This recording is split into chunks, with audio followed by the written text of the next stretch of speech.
गिरिडीह के सिहोड़ी आम बागान में जेएलकेएम के बदलाव संघर्ष सभा में हजारों की संख्या में युवाओं ने हिस्सा लिया।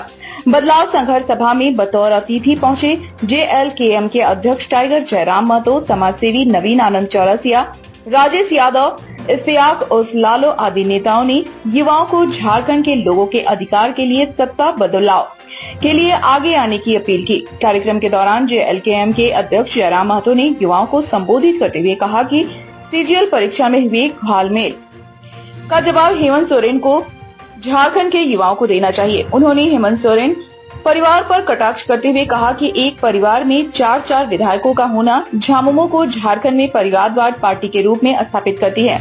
उन्होंने कहा कि 4 साल तक सोई सरकार चुनाव के समय में जनता को लोक लुभावन योजनाओं का सपना दिखाकर गुमराह करना चाहती है। कहा कि झारखंड को अलग राज्य बनाने में निर्मल महतो, विनोद बिहारी महतो सहित कई नेताओं ने अपनी शहादत दी, लेकिन शिबू सोरेन के सत्ता में रहने के बाद भी उन शहीदों को पूरा नहीं किया जा रहा है। आज भी राज्य में बेरोजगारी, पलायन और भूखमरी समस्या बनी हुई है। उन्होंने युवाओं को सत्ता बदलाव में अपनी महत्वपूर्ण भूमिका निभाने की अपील की। कार्यक्रम में सुरक्षा के दृष्टिकोण से स्थानीय थाना प्रभारी महोदय और उनके तमाम सिपाही कर्मी जो आज आए हुए हैं, उन सभी का भी जोहार करते हैं, नमस्कार करते हैं, आदाब पेश करते हैं। तो आज गिरिडीह की इस पावन धरती से आप तमाम झारखंड वासियों को यह संदेश देना चाहेंगे।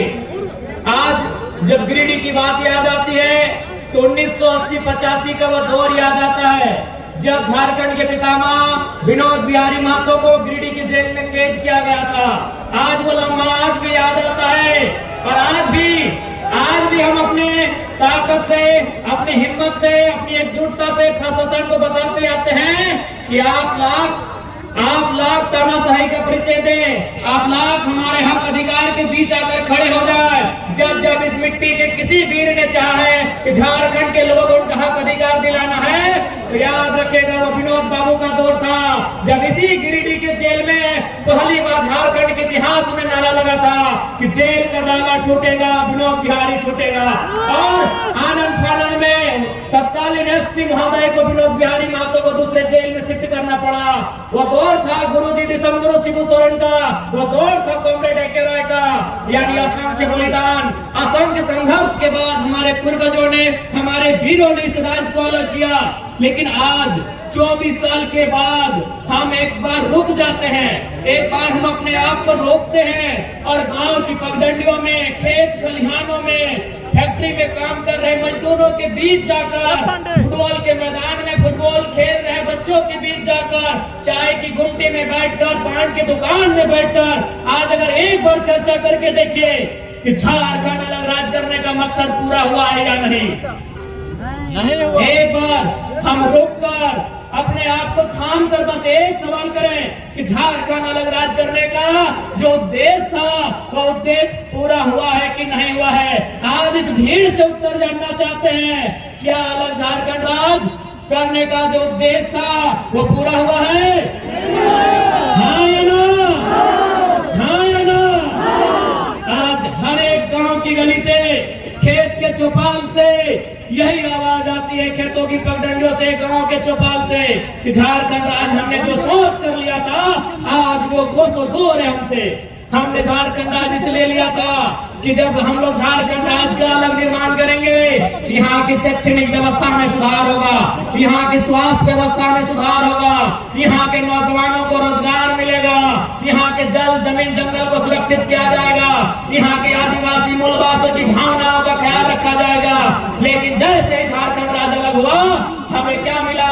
हमें पलायन मिला, हमें विस्थापन मिला, हमें बेरोजगारी मिली, हमें अशिक्षा मिला, हमें बीमारी मिली। और आज मैडम इस्तीफा देंगे या बसंत सोरेन जी इस्तीफा देंगे या सीता मैडम इस्तीफा देंगे? हेमंत सोरेन जी बताइए। अरे वाह, ये झारखंड के लोगों को आज भी आप लोग को क्या समझ रहे हैं?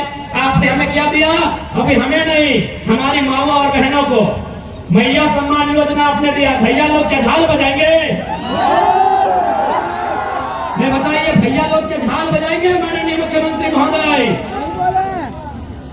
इसलिए आप बिल्कुल 1000 रुपए में सारा वोट ले जाइए, लेकिन आप उत्तर दीजिए कि आपके परिवार में कौन 3 लोग हैं जो विधायकी से इस्तीफा देंगे? कौन 3 लोग इस्तीफा देंगे?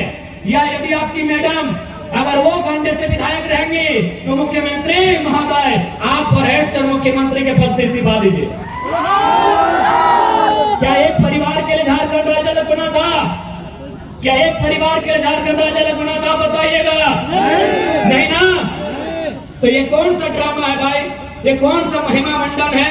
आज हमारे राज्य में पलायन बढ़ रहा है, आज हमारे राज्य में बेरोजगारी का दर बढ़ रहा है, आज हमारे राज्य में अशिक्षा का दर बढ़ रहा है, आज हमारे राज्य में मजदूरों की संख्या प्रवासी के रूप में बढ़ रही है, और आप 1000 रुपए देकर हमें अगर बहलाने का कार्य करते हैं तो ये दुर्भाग्य की बात है। और विशेषकर झारखंड के युवाओं, आपको स्पष्ट कहना चाहेंगे, आज देख सकते हैं युवाओं का मकसद होता है कि बढ़िया से पढ़ाई लिखाई हो, अच्छा से कंपटीशन की तैयारी करें और झारखंड की नामधारी परीक्षाओं में बैठे। आज आपको मालूम है सीजीएल के साथ क्या हुआ? मालूम है आपको क्या हुआ सीजीएल के साथ? पेपर लीक का मामला। आज सीजीएल के साथ क्या हुआ? पेपर लीक का मामला। आप सोच के देखिए, सीजीएल की परीक्षा जिसका इंतजार 2015-16 से किया जा रहा था कि नहीं? 2015-16 से सीजीएल की परीक्षा का इंतजार किया जा रहा था। आज 2024 में 28 जनवरी 2024 को सीजीएल की परीक्षा होती है, लेकिन 2 घंटे बाद पुनः पता चलता है कि पेपर लीक हो चुका है। पुनः कार्यक्रम को नवीन आनंद चौरसिया ने भी संबोधित किया। उन्होंने कहा कि जिन उम्मीदों और सपनों के साथ अलग झारखंड राज्य की स्थापना की गई थी, उन उम्मीदों को आज तक पूरा नहीं किया जा सका है। झारखंड के युवा आज भी बेरोजगारी और पलायन के लिए मजबूर हैं। राज्य और लूट मची हुई है, जिसे रोकने के लिए टाइगर जयराम महतो के नेतृत्व में JLKM पार्टी का उदय हुआ है। उन्होंने कहा कि जयराम महतो के नेतृत्व में अगर सरकार बनी तो हर झारखंडी के सपनों को पूरा किया जाएगा।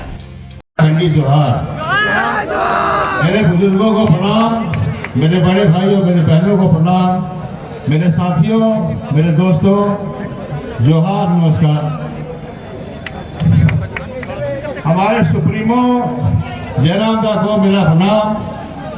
मंच में आसीन हमारे जितने बुजुर्ग। सभा को राजेश यादव ने भी संबोधित किया। उन्होंने कहा कि झारखंड को लूट का अड्डा बना दिया गया है। किसान, मजदूर, युवा सभी लोग हेमंत सोरेन सरकार से परेशान हैं।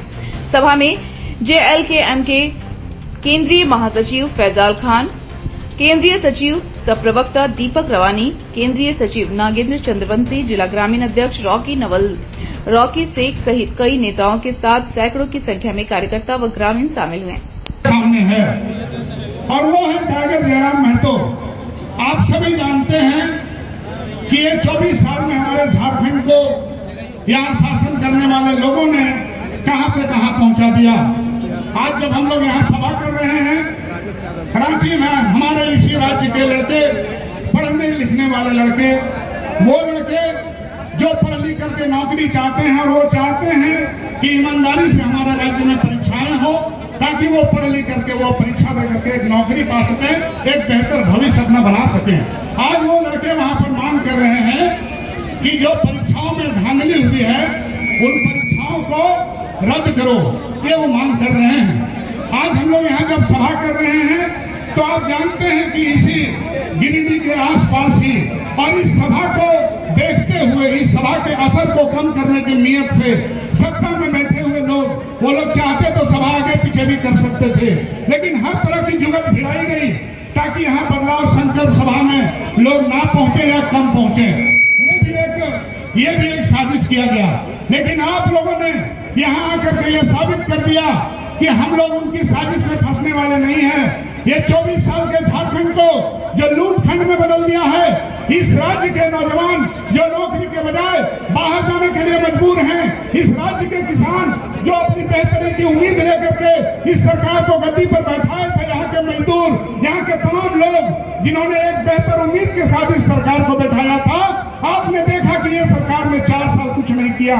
और अब जब इनका 5वां साल जब इनका विदाई का समय आया है, तो ये लोग ला रहे हैं 1000 रुपया, ये लोग ला रहे हैं बिजली बिल का माफी का प्रचार प्रसार पूरा कर रहे हैं। लेकिन हम आपको बताना चाहते हैं, चाहे ये 1000 रुपये का सौगात हो, चाहे ये बिजली बिल माफी की जो बात कर रहे हैं, ये कोई अपने घर के बाप दादा की संपत्ति बेच करके आपको नहीं दे रहे हैं। ये कोई नई चीज नहीं है इस राज्य के लिए। इस राज्य के लोग टैक्स भरते हैं,